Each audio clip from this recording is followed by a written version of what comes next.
بسم اللہ الرحمن الرحیم۔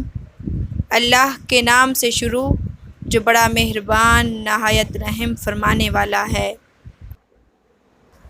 حضرت عبداللہ بن عباس رضی اللہ تعالی عنہما سے مروی ہے کہ حضور نبی اکرم صلی اللہ علیہ وآلہ وسلم نے فرمایا، جس نے اپنے بھائی کا خط اس کی اجازت کے بغیر کھول کر دیکھا، گویا اس نے جہنم میں دیکھا۔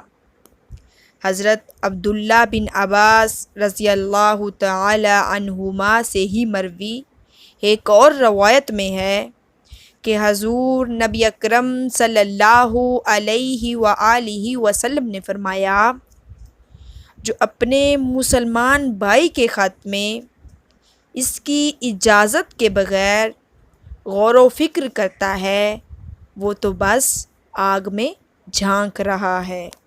دین اسلام کے اس پیغام کو پھیلانے کے لیے ہمارا ساتھ دیجیے، چینل کو سبسکرائب کریں اور اس ویڈیو کو دوست احباب کے ساتھ ضرور شیئر کریں۔ شکریہ والسلام۔